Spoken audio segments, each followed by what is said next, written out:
చిదంబర క్షేత్రంలో ఎలా దర్శనం చెయ్యాలో అలా దర్శనం చెయ్యగలిగితే, అలా చెయ్యగలిగినటువంటి వాడు ఈశ్వరుని యొక్క అనుగ్రహము చేత పాపరాశిని ధ్వంసం చేసుకుని మోక్షాన్ని పొందుతాడు. ఇక్కడ సాధారణంగా ఒక అనుమానం ఉంటుంది, ఏమిటండి వెళ్ళి ఒక్కసారి అలా దర్శనం చేసినంత మాత్రం చేతనే చేసినటువంటి పాపరాశి అంతా ధ్వంసం అయిపోతుందా అని. పెద్ద దూది కుప్ప ఒకటి వేశాను అనుకోండి, పర్వతమంత దూది కుప్ప వేశాను, అందులోకి వెళ్ళి ఒకే ఒక్క నిప్పు నెరుసు ఒకటి పడింది, చాలదా ఆ దూది పర్వతం కాలిపోవడానికి? భగవంతుని యొక్క అనుగ్రహంతో కూడుకున్నటువంటి కటాక్ష వీక్షణము చాలు మన పాపరాశి ధ్వంసమైపోవడానికి. అలా ధ్వంసం అవడానికి కారణాల్లో ఒకటి చిదంబర క్షేత్ర దర్శనం. అందుకే కంచికామకోటి పీఠాధిపత్యం వహించినటువంటి ప్రాతస్మరణీయులు, అపరశివావతారులు, మహాపురుషులు ఎవరి పేరెత్తినంత మాత్రం చేత పాపాలు కూడా నశిస్తాయో అటువంటి మహాపురుషులు చంద్రశేఖరేంద్ర సరస్వతి మహాస్వామి వారు దక్షిణ దేశంలో ఉన్నటువంటి చిదంబర క్షేత్రానికి ఉత్తర క్షేత్రంలో కూడా ప్రతిబింబ స్వరూపమైనటువంటి క్షేత్రాన్ని ఒక చోట ప్రత్యేకంగా కట్టించడం జరిగింది తనని ఆశ్రయించినటువంటి అంతేవాసుల ద్వారా. చిదంబర క్షేత్రం అంత గొప్ప క్షేత్రం. చిదంబర క్షేత్రంలో ఉండేటటువంటి పరమశివుని యొక్క స్వరూపం ఆకాశ స్వరూపము అని పిలుస్తాం. మనకి 8 మూర్తులున్నాయి. పరమశివుని యొక్క సాకార రూపములను 8గా చెప్తారు తత్వతః. అంటే అసలు నిరాకారముగా అంతటా నిండి నిబిడీకృతమైపోయినటువంటి శివస్వరూపాన్ని లోపల ఎవరు ధ్యానము చెయ్యగలడో వాడు ధన్యాత్ముడు.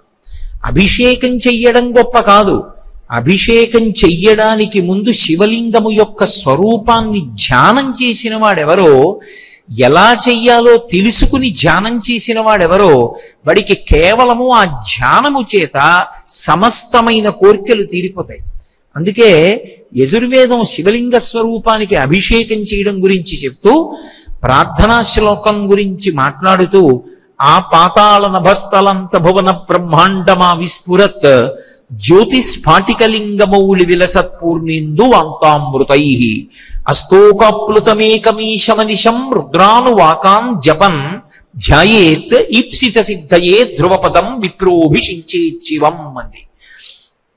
పాతాళం నుంచి ఆ పైకి నిండిపోయినటువంటి అంతరిక్షం వరకు నిండి నిబిడీకృతమైపోయినటువంటి శివలింగ స్వరూపం ఒక గుడ్డు ఆకారంలో ఉంటుంది. బ్రహ్మ అండము. ఆ అండాకృతిలో ఉండేటటువంటి ఈ బ్రహ్మాండానికి అంతటికీ పైన చంద్రబింబం ఉండి అందులోంచి అమృతధారలు పడుతుంటాయి.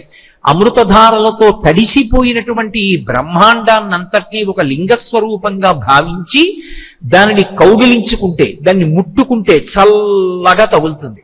అలా తాను అభిషేకం చెయ్యబోయే ముందు శివలింగం వంక చూసి విస్తారాన్ని ఎవడు ధ్యానం చేస్తాడో, మళ్ళీ దాని సంక్షిప్త స్వరూపాన్ని ధ్యానం చేస్తాడో వాడికి ధ్యాయేత్ ఈప్సిత సిద్ధయే.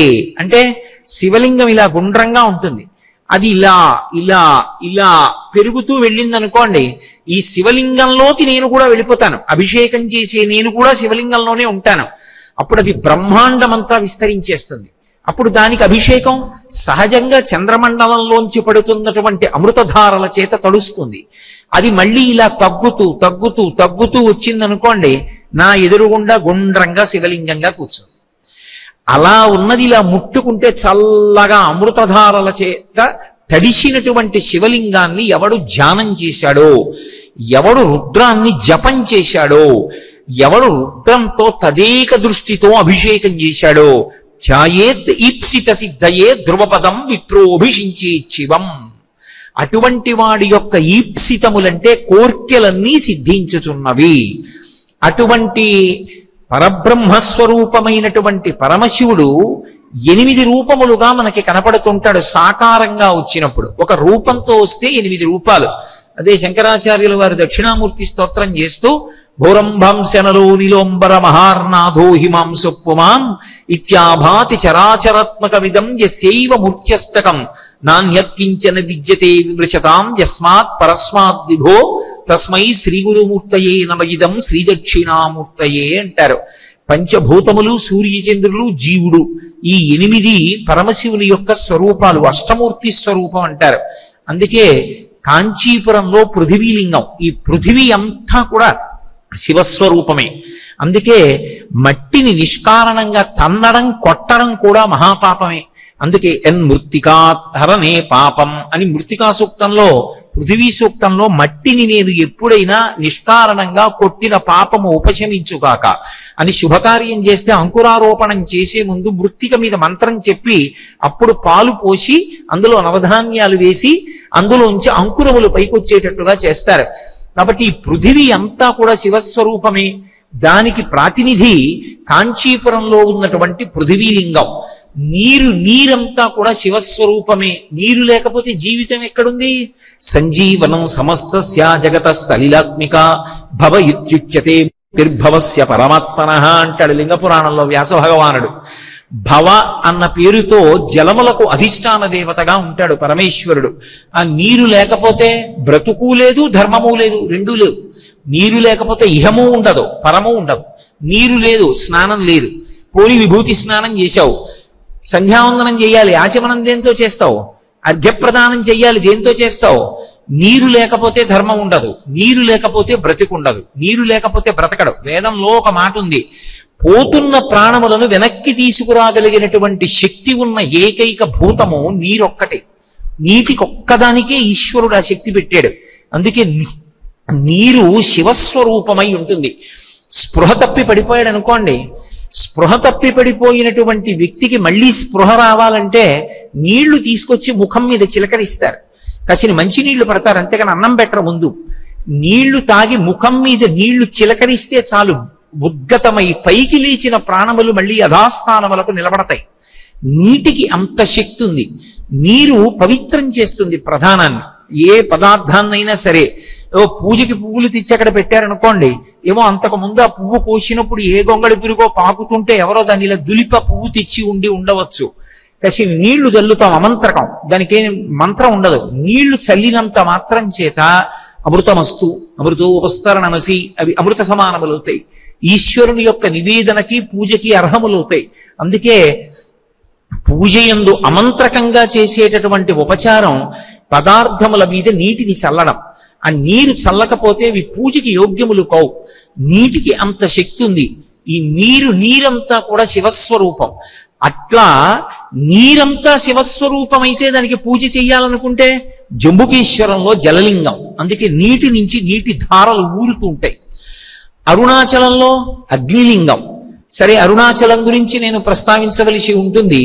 అగ్నిహోత్రమే అరుణాచలంలో ఉన్నటువంటి లింగస్వరూపమైంది. అందుకని అక్కడ ఉన్న శివలింగాన్ని ఆరాధన చేస్తే అగ్నిని ఆరాధన చేసినట్లు. కాబట్టి అరుణాచలంలో అగ్నిలింగం. ఇక శ్రీకాళహస్తిలో వాయులింగం. నమస్తే వాయు త్వమేవ ప్రత్యక్షం బ్రహ్మాసి అని. వాయువుకి ఒక లక్షణం ఉంటుంది. వాయువే సుఖము. సుఖము అన్న మాటకి పర్యాయ పదం ఏదంటే వాయువు. వాయువు లేదనుకోండి దుఃఖమే. అసలు వాయువు లేకపోతే ఇక మిగిలినవి ఏవి ఉన్నా కూడా అసలు సంతోషంగా ఉండడు. అందుకే వాల్మీకి మహర్షి శ్రీరామాయణ ఉత్తరకాండలో ఒక మాట అంటారు, వాయు ప్రాణ సుఖం వాయు, వాయు సర్వమిదం జగత్, వాయునాసం పరిత్యక్తం న సుఖం విందతి జగత్ అంటారు. వాయు ప్రాణ, వాయువే ప్రాణము. వాయువు లోపలికెళ్ళి పైకొస్తోంది కాబట్టి సంతోషంగా ఉంటాడు.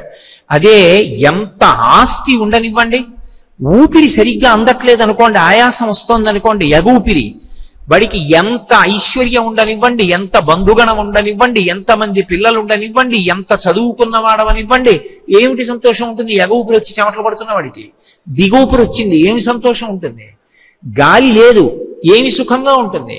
ఎన్నిటి మధ్య కూర్చున్నా గాలి ఆటలేదనుకోండి, ఏమిటి సంతోషంగా ఉంటుంది? వీడు ఇంకో అరగంట చెప్తాడని కదా నాకు 2 పెట్టారు.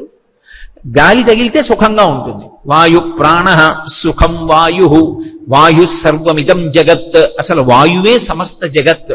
వాయువు ఆగిపోయింది అనుకోండి, ఇక లోకం ఉండదు. ఎందుకు ఉండదు అంటే మనం ఉండడం ప్రధానం కాదు, ధర్మం ఉండడం ప్రధానం. ధర్మము లేకుండా మనం ఉన్నా కూడా అది శవస్వరూపమే, అది అశౌచంతో ఉన్నట్లు, దానికి ఏం ఉపయోగం ఉండదు. ధార్మికంగా ఉండడం ధార్మికంగా లేకుండా ఉండడం, ఉండి లేకుండడం. చెయ్యవలసిన సంధ్యావందనం చెయ్యలేదనుకోండి, వాడు ఉన్నాడు కానీ వాడు అశౌచంతో ఉన్నవాడితో సమానం. సంధ్యావందనం చేసి ఉన్నాడు, శౌచంతో ఉన్నాడు, ఇప్పుడు వాడు ఉన్నవాడితో సమానం. వాడు ఏదైనా చేయడానికి పనికొస్తాడు. ఇప్పుడు వాడు సంధ్యావందనం చేయలేదు, వాడు ఎందుకో పనికిరాడు. అందుకే సంధ్యావందనం చేయాలంటే ఏమి ఉండాలి? చెయ్యి కదలాలి. ఆచమనం చేయాలంటే వేళ్ళు ముడవాలి, అర్ఘ్యం ఇవ్వాలి, చేతులు నడవాలి. నడవాలంటే ఎందుకు నడుస్తాయి? లోపల వాయువు తిరగాలి. ఊపిరి పీల్చడం కాదు, పీల్చిన తరువాత 10 విడిపోతుంది వాయువు. ప్రాణ అపాన వ్యాన బుధాన సమాన నాగ కూర్మ కృకర ధనంజయ దేవదత్తములని 10 రూపాల్లో విడిపోతుంది. విడిపోయి శరీర నిర్వహణ చేస్తాడు. చేసినప్పుడు లోపల తిరుగుతుంది వాయువు. అందుకే వాల్మీకి మహర్షి రామాయణంలో ఒక మాట అంటారు, వాయువు గురించి మాట్లాడుతూ, అశరీర శరీరేషు వాయుచలతి పాలయన్ అంటారు. వాయువుకి శరీరం ఉండదు. వాయువుని ఎలా ఉంటాడో చూపించండి అన్నారు అనుకోండి, ఉండదు. అందుకే కన్నడ దేశంలో ముఖ్య ప్రాణుడు అని పిలుస్తారు. వాయువు అన్నారు ముఖ్య ప్రాణుడు అంటారు. వాయువుకి రూపంతో చూపించండి అంటే చూపించడం కుదరదు. కానీ ఆయనకు ఒక శరీరం లేకపోయినా అన్ని శరీరాల్లోకి ఆయన పెడతాడు, వెళ్ళి పరిపాలన చేస్తాడు. ఆయన లోపలికి వెళ్ళి పైకి వస్తున్నాడు కాబట్టి నేను మాట్లాడుతున్నాను. ఊపిరి తీస్తూ మాట్లాడండి అన్నారు అనుకోండి, మాట్లాడలేరు. ఎందుకంటే అసలు ధారకము పోషకము వాయువు. అది లోపలికి ఎడితే నిలబడుతుంది, శరీరం పనికొస్తుంది. అది లోపలికి ఎడలేదనుకోండి పనికిరాది. అది లోపలికి వెడుతున్నప్పుడు ఏ ప్రతిబంధకాన్ని అది అంగీకరించదు. తీస్తూ మాట్లాడండి కోటేశ్వరరావు అన్నారనుకోండి, నేను కాదు ఎవరూ మాట్లాడలేరు. తీస్తే మాట్లాడగలను, తీసిన వాయువుని వాక్కుగా మార్చగలను. అంటే నాలో ఉన్న భావములు వాక్కులుగా మారాలంటే లోపల వాయువు కుంభనం అవ్వాలి. అది మళ్ళీ వ్యయమైతే వాక్కు అవుతుంది. అంటే ఒకరి వలన ఒకరికి ప్రబోధం జరగాలి అంటే అసలు ఏది ఉండాలి? వాయువు ఉండాలి. పైగా కాష్టభూత అనిజజ్ఞిరే అంటారు. లోపల వాయువు తిరగడం ఆగిపోయింది అనుకోండి, శరీరము కర్రైపోతుంది. అందుకే ఊపిరి ఆగిపోగానే శవం దగ్గరికి వెళ్ళి చెయ్యెత్తితే చెయ్యి మామూలుగా ఇలా లేస్తుంది, కాలెత్తితే కాలు ముడుచుకుంటుంది. కొంతసేపు అయిన తర్వాత ఏమవుతుందంటే ఈ శరీరంలో తిరుగుతున్నటువంటి వాయువు ఆగిపోతుంది. నేను ఒకప్పుడు తెల్లవారుజామున 2 గంటలకి ఒక మహాతల్లి నిర్గమించింది. నేను వాళ్ళ ఇంట్లో ఉన్నానప్పుడు. మళ్ళీ ఒక 45 నిమిషాలు అయిన తర్వాత బ్రేవ్ అని శబ్దం వచ్చింది నోట్లోంచి. అందరూ హడిలిపోయి ఉలిక్కి పడ్డారు. అయ్యి బాబాయ్ ఇదేమిటి, త్రేణుస్తున్నారు, బతికే ఉన్నారులా ఉన్నారు. కాదు, లోపల ఎక్కడో ఉండిపోయినటువంటి వాయువు వెళ్ళిపోతుంది. మెల్లిమెల్లిగా అంతా బయటికి వెళ్ళిపోతుంది. లోపల ఉన్న వాయువు అంతా కూడా బయటికి వెళ్ళిపోతే కాష్టభూత అనిజజ్ఞిరే, ఆ వాయువు వెళ్ళిపోతే కర్రైపోతుంది శరీరం. కర్రైపోయింది అనుకోండి, అది దహింపబడడానికి తప్ప ఇక దేనికి యోగ్యము కాదు. అప్పుడు ఇక దాన్ని కాల్చేయాలంటే అగ్ని సంస్కారం చేసేస్తారంటే, ఇన్నాళ్ళు అగ్నికార్యం చేశాడు, ఆ చేత్తో తిరిగింది కాబట్టి ఇప్పుడు ఆ చెయ్యి తిరగదిక. తిరగని చేతులు కాబట్టి ఇక అది ఉండి ప్రయోజనం లేదు. దాన్నే హవిస్సుగా కొడుకు అగ్నిహోత్రంలో వేసేస్తాడు. అగ్నిహోత్రుడా నా తండ్రి గారి శరీరాన్ని హవిస్సుగా తీసుకెళ్ళిపోమంటాడు. అంటే అసలు సమస్తములకు కారణమేది? వాయువే. ఆ వాయువు అందనటువంటి వాడికి తెలుస్తుంది ఆ బాధ ఏమిటో.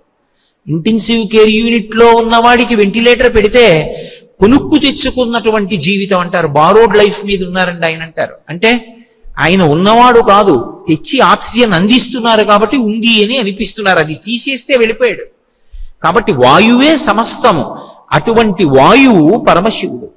ఆయన్ని ఒక రూపంతో చూడాలి ఆ వాయువునంతటిని అని మనం అనుకున్నాం అనుకోండి, అదే శ్రీకాళహస్తిలో వాయులింగమై ఉంటుంది. అందుకే గుడి తలుపులన్నీ వేసేసినా కూడా ఎదురుగుండా ఉండేటటువంటి వేలాడుతున్న ప్రమిదలోని ఒక్క దీపం మాత్రం ఎప్పుడు ఇలా కదులుతుంది, కదలకుండా మాత్రం అది ఉండదు. అది వాయులింగం. కాబట్టి ఆ కాంచీపురంలో పృథివీలింగం, జంబుకేశ్వరంలో జలలింగం, అరుణాచలంలో అగ్నిలింగం, ఆ తర్వాత శ్రీకాళహస్తిలో వాయులింగం, కోణార్కలో సూర్యలింగం. సూర్యుడు శివస్వరూపం. శంకర భగవత్పాదులు ప్రశ్నోత్తర రత్నమాలిక చేస్తూ అంటారు, శివుడు ఎవరు అంటే సూర్యుడే. సూర్యుడే శివుడు. అందుకే మంగళప్రదుడు. ఆయన వచ్చాడంటే కాంతి వస్తుంది. ఆయన వచ్చాడంటే మనలో ఉండేటటువంటి ఇడ పింగళ అని నాడులు ఉంటాయి, సుషుమ్న అని. సుషుమ్న నాడి తెల్లవారుజామున ప్రేరకత్వాన్ని పొందుతుంది సూర్యకిరణం పడినప్పుడు. దానికి అదొక ప్రత్యేకమైనటువంటి లక్షణం. ఒక్కొక్క మాసంలో ఒక్కొక్క కిరణం ఒక్కొక్క పేరుతో పిలువబడుతుంది. అందుకే ద్వాదశాదిత్యులయ్యారు. 12 నెలలకి 12 పేర్లతో అధిదేవత అయి ఉంటాడు. ఆ కిరణం వచ్చి పడింది అనుకోండి, శరీరంలో ఉన్నటువంటి ఆ మత్తు, ఆ లోపల ఉన్నటువంటి తమోగుణం అంత ఒక్కసారి విరిగిపోతే తుమ్ము వస్తుంది. తుమ్ము రూపంలో శరీరాన్ని పట్టుకున్న జడత్వం వదులుతుంది.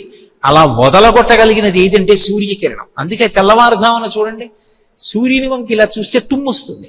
సుషుమ్నా నాడిని ప్రేరేపిస్తాడు ఆయన. శివస్వరూపంగా సూర్యుడు ఆకాశంలో ప్రకాశిస్తూ ఉంటాడు.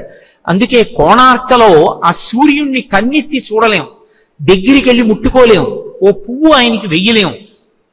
ప్రదీపజ్వాలాభిర్దివసకర నీరాజన విధి అంటారు శంకరాచార్యులు వారు సౌందర్యలహరిలో. సూర్య భగవానుడికి హారతిస్తే ఆ హారతి తేజస్సు ఏం కనపడుతుంది? ఈ వెలుగులో ఆయన్ని చూడాలంటే ఆయన వెలుగు కొంత తగ్గితే బాగా కనపడతాడు. అంతేగాని చిన్న హారతిలో ఆయన్ని చూస్తే ఏం కనపడుతుంది? కానీ చూడాలని తాపత్రయం ఉంటే ఆ సూర్యుడే శివలింగ స్వరూపమై కోణార్కలో ఉంటాడు.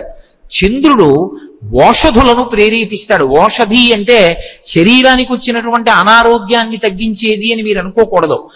వేదంలో ఓషధి అన్న మాట దేనికి అన్వయం అవుతుందంటే, భూమిలో దున్నినప్పుడల్లా విత్తనం పెడితే మళ్ళీ ఒక విత్తనం పెడితే దోసిడు విత్తనాల్ని ఇచ్చి కడుపు నింపుకోవడానికి మళ్ళీ భూమిలో వేయడానికి పనికొచ్చేటటువంటి రూపం ఏదుందో దాన్ని ఓషధులని పిలుస్తారు. బియ్యం, గోధుమలు ఇలాంటివన్నీ ఓషధులు. ఈ ఓషధులన్నీ ఎందుకు పెరుగుతాయంటే చంద్రకిరణముల యొక్క శక్తి నదులలోకి వెడుతుంది. ఆ నదులలో ఉండేటటువంటి నీరు భూమి మీదకి వస్తుంది.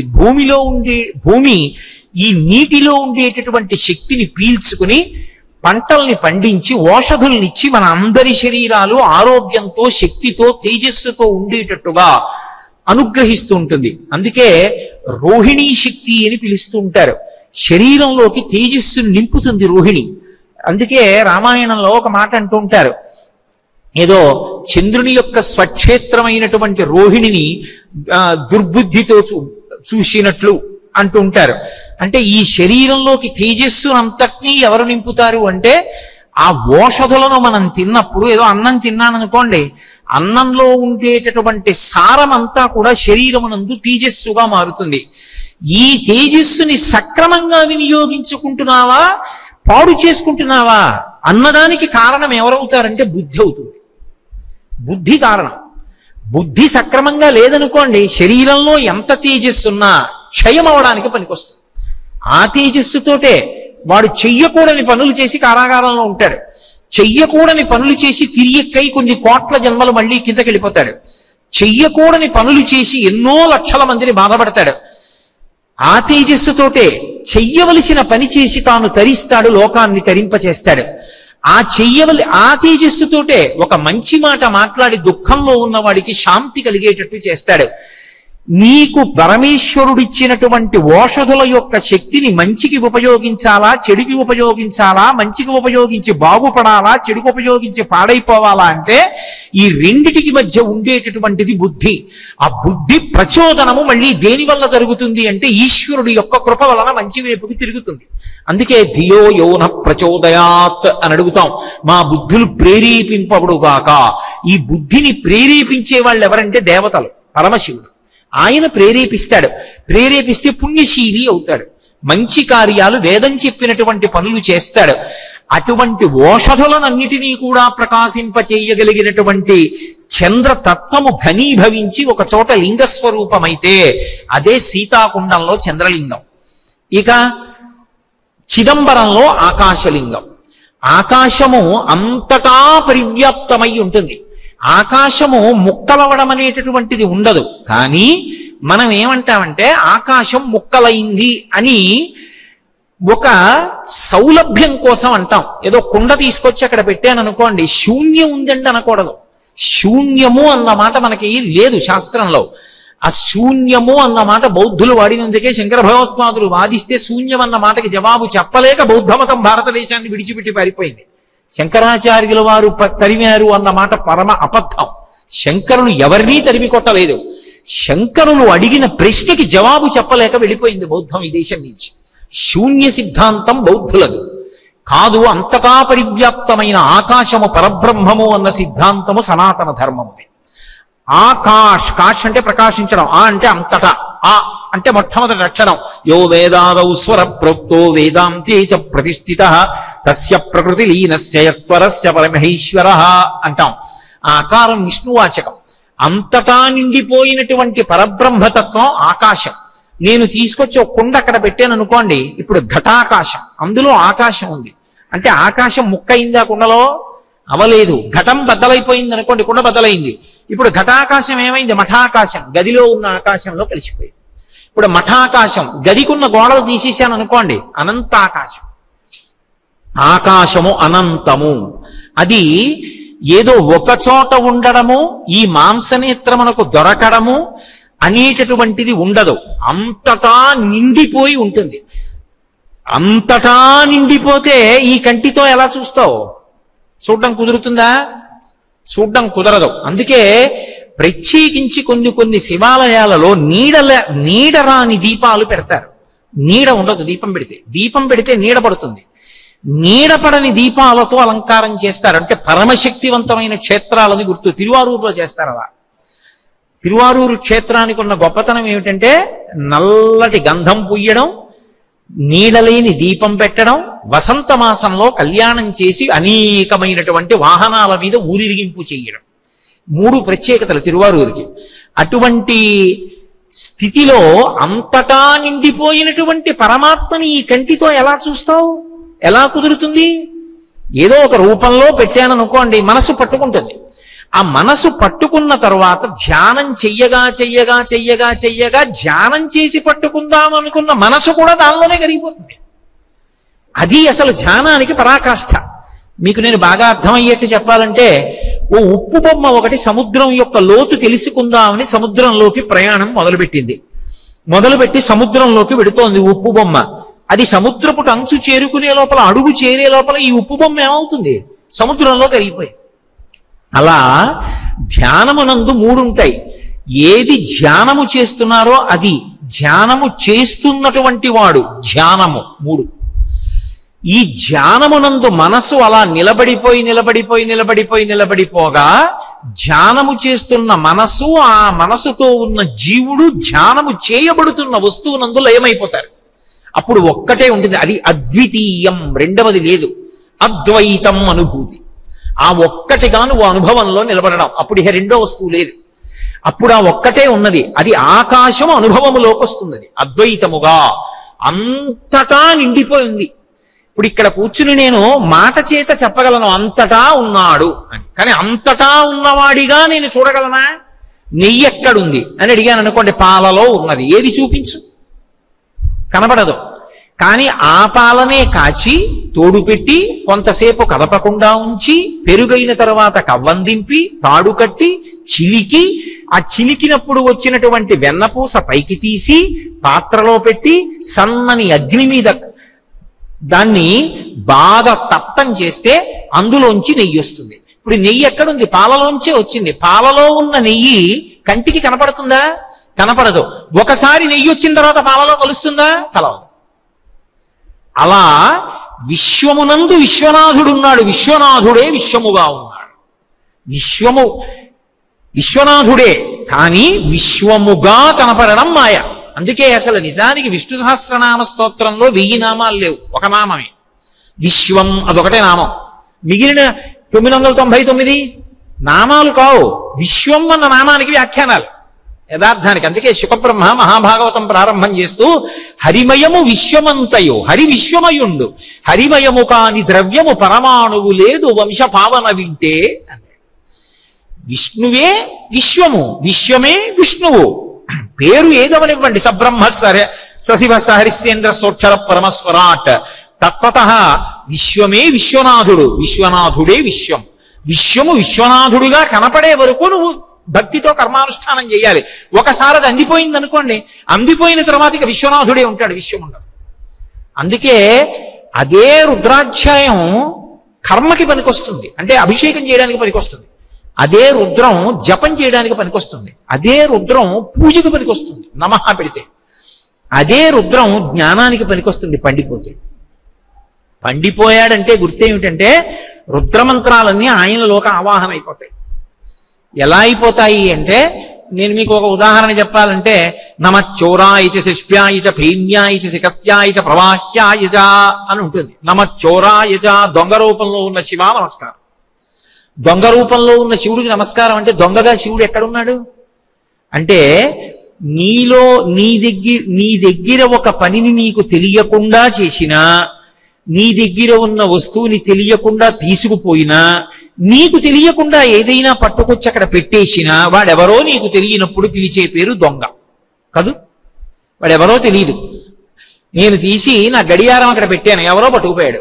కుటుంబరావు గారన్నా కాంతారావు గారన్నా దొంగ ఎత్తుకుపోయాడు.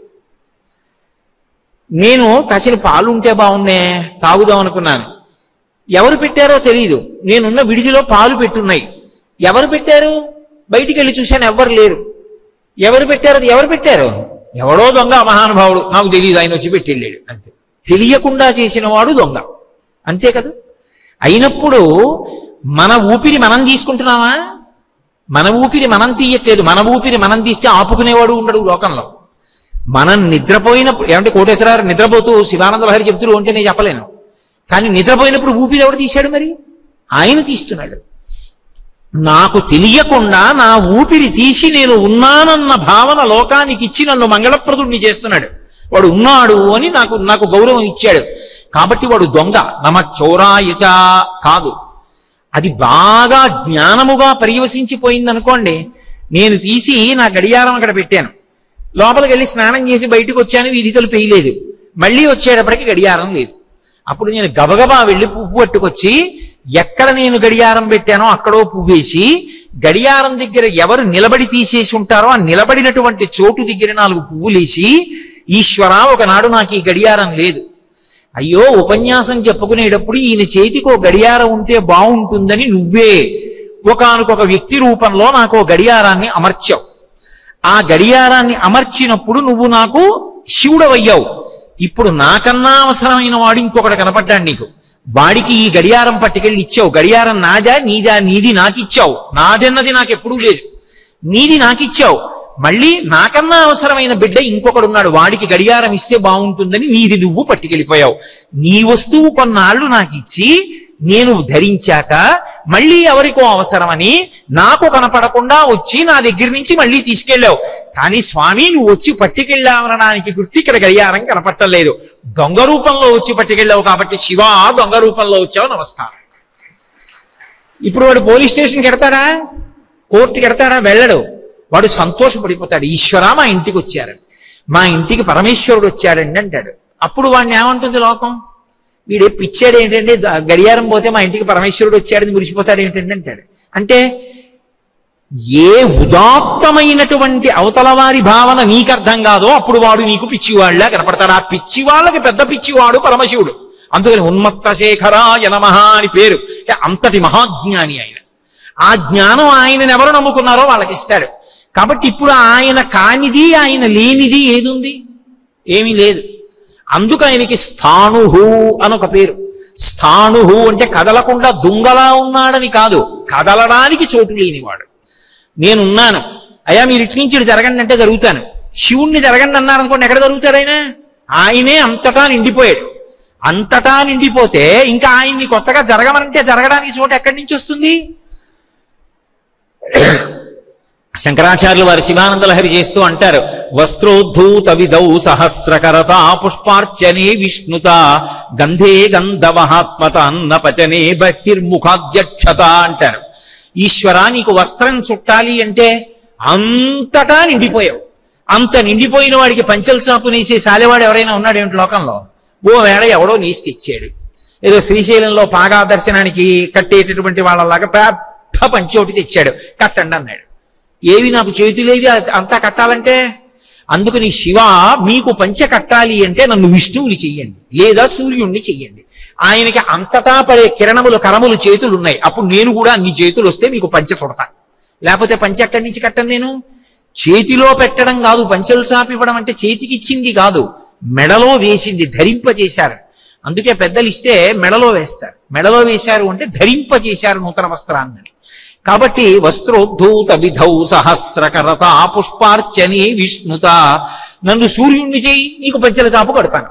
ఇప్పుడు అంతటా నిండిపోయినటువంటి వాణ్ణి మాంసనేత్రంతో ఎలా చూస్తారు? చూడడం కుదరదు. కానీ వాడు అంతటా ఉన్నాడన్న భావన రూఢమైందనుకోండి లోపల, అప్పుడు చిదంబరంలో దర్శనం. చిదంబరంలో దర్శనం ఎలా ఉంటుంది అంటే, ఓ గది గోడ ఉంటుంది, ఆ గోడ మీద మారేడు దళాల మాలలు వేసి ఉంటాయి, తెరేసి ఉంటుంది. అక్కడికి వెళ్ళి నిలబడితే ఒకసారి తెర తీస్తారు, హారతిస్తారు, తలుపేసేస్తారు, తెరేసేస్తారు. ఏదండి శివుడు ఏడేంటంటే అదే శివుడు. ఇంకా శివుణ్ణి మళ్ళీ కొత్తగా నేను తీసుకొచ్చి ఇదిగో శివుడు అన్నాను అనుకోండి, అనంతంగా ఉన్న వాడిని పరిమితం ఎలా చేయను? పరిమితం చేస్తే ఆయన మళ్ళీ అనంతుడు ఎలా అవుతాడు? అనంతుడిగా చూడాలంటే అదిగో అంతటా నిండిపోయిన వాడు కాబట్టి అదిగో అలా ఎదురుగుండా 4 మారేడు దళాలు వేశాం, అవి ఆయనకే వేశాం. అంటే ఇక్కడ నువ్వు ఆ భావన పొందాలి. అంతటా నిండిపోయి ఆయన ఉంటే ఏమిటి ఉపకారం మనకి? నిండిపోయి ఉన్నాడు మంచిదే, ఏమో ఉపకారం ఉంది ఆయన వల్ల? ఉండడానికి ఉపకారం చేయడానికి చాలా తేడా ఉంది కదా. ఉండి ఏమిటి ప్రయోజనం అంటే, ఉండి నిర్వహణ చేస్తున్నాడు ఆయన, ఆయనే సమస్తాన్ని నిర్వహిస్తున్నాడు. అందుకే అక్కడ 2 సభలు చెప్తారు, చిత్ సభ, కనక సభ అని 2 సభలు. చిత్ అంటే ఇదే. అందుకే శంకరాచార్యులు వారు సౌందర్యలహరి చేస్తూ ఓ మాట అంటారు, ఖచ్చితపి చిదానందలహరి భజంతి త్వాం ధన్యాః ఖచ్చితపి చిదానందలహరి అంటారు. ఆ లోపల ఉండేటటువంటి చైతన్యం ఉన్నదే, ఆ చైతన్యాన్ని అనుభవంలోకి, భావనా రూపంలోకి తెచ్చుకోగలిగిన వాడెవడో వాడు ధన్యుడు. అటువంటి చైతన్య స్వరూపమై అంతటా నిండిపోయినటువంటి పరమాత్మ ఆకాశలింగంగా ఎదురుగుండా మారేడు దళాల మాలలతో దర్శనమిస్తే వాడే సమస్త ప్రాణుల యందు ఉన్నాడు. ఉండి బ్రహ్మాండమునందుంటాడు, పిండాండమునందుంటాడు, అంతటా పరివ్యాప్తమవుతాడు. బ్రహ్మాండంలో ఆయనే, పిండాండంలో ఆయనే. ఈ రెండిటిలోనూ ఉండి నడుపుతూ ఉంటాడు. ఎంత చమత్కారంగా నడుపుతాడంటే, బయట గాలి ఉంటుంది, దీనికి గాలి కావాలి, ఇందులో బయట గాలిని ఇది పీల్చుకుంటుంది, ఇది విడిచిపెడుతుంది. విడిచిపెడితే మరి మాలిన్యమైందా లేదా? మరి ఈ గాలి ఎవరు పుచ్చుకుంటారు? బ్రహ్మాండం పుచ్చుకుంటుంది. దీనికి నీళ్లు కావాలి, దాహం వేసింది, బ్రహ్మాండంలో నీళ్లు పిండాండంలో పోస్తాం, పిండాండంలో నీళ్లు మిగిలిపోయి విధులు వదిలిపెట్టేయాలి, ఎవరు పుచ్చుకుంటారు? భార్య, బిడ్డలు, తల్లి, తండ్రి ఎవరు పుచ్చుకోరు, మళ్ళీ బ్రహ్మాండం పుచ్చుకుంటుంది. దీంట్లో ఆకలి వేసింది, పదార్థం కావాలి, బ్రహ్మాండంలోంచి ఓ పండు తెచ్చి ఇందులో పడేస్తారు. దీంట్లో శేషం మిగిలిపోయింది, తెల్లవారిన తర్వాత ఎవరు పుచ్చుకుంటారు? బ్రహ్మాండం పుచ్చుకుంటుంది. అటు బ్రహ్మాండాన్ని, ఇటు పిండాండాన్ని, బ్రహ్మాండంతో పిండాండాన్ని, పిండాండంతో బ్రహ్మాండాన్ని నడిపేదెవరు? శివుడు. అది నర్తనం అంటే, అది నటరాజస్వరూపము అన్న మాటకు అర్థం. అది సమన్వయం అవలేదనుకోండి, ఆ భూతం పడిపోయిందంటారు. బ్రహ్మాండంలో ఉన్న గాలి పిండాండం పుచ్చుకోలేదనుకోండి, పుచ్చుకుంది విడిచిపెట్టలేదు, విడిచిపెట్టింది పీల్చుకోలేదు, పడిపోయింది. ఇప్పుడు ఈ పడిపోయిన శరీరాన్ని ఎవరు పుచ్చుకోవాలి? బ్రహ్మాండమే పుచ్చుకుంటారు. ఓ కుక్క చచ్చిపోయింది, బ్రహ్మాండంలో కలిసిపోవాలి. పిల్లి చచ్చిపోయింది, బ్రహ్మాండంలో కలిసిపోవాలి. మనిషి పోయాడు, బ్రహ్మాండంలో కలిసిపోవాలి. పిండాండములన్నీ బ్రహ్మాండంలో కలిసిపోవాలి, లేకపోతే భయంకరమైపోతుంది సమాజం.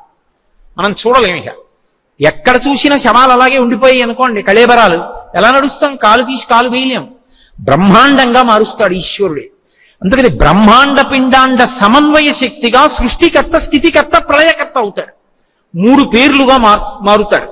ఆ మారణం నటరాజ సభ, అది చిత్ సభ, కనక సభ అంటారు. ఒక మహారాజు ఆ సభకి బంగారు తాపడం చేశాడంటే కనక సభ అయింది. అది అక్కడే పౌరాణికంగా అయితే అమ్మవారికి అయ్యవారికి పోటీ వచ్చింది. మన ఇద్దరిలో నాట్యంలో ఎవరు గొప్ప? ఎందుకంటే శక్తి కదూ అమ్మవారు. శక్తి అంటే కదిలితేనే ప్రయోజనం, కదలకపోతే శక్తికి ప్రయోజనం ఉండదు. ఆయనకి చాలా తెలుసండి, ఏమీ చెప్పడం, ఏమిటి ఉపయోగం? ఆవిడికి బ్రహ్మాండమైన పాటలు వచ్చండి, ఒక్కటి పాడదు, ఏమిటి ఉపయోగం? ఆయనకి చాలా ఓపిక ఉందండి, ఏ గుడికి ప్రదక్షిణం చేయడం, ఏమిటి ఉపయోగం? శక్తికి కదలిక లేకపోతే ఉపయోగం లేదు, శివుడు కదిలితే ఉపయోగం లేదు. శివుడు అంటే తనలో తాను రమించడం. కదలికలన్నీ చివరికి ఎక్కడికి వెళ్ళాలి? కదలిక లేని స్థితికి వెళ్ళాలి. పూజ చేసావు, బతికున్నన్నాళ్ళు పూజే.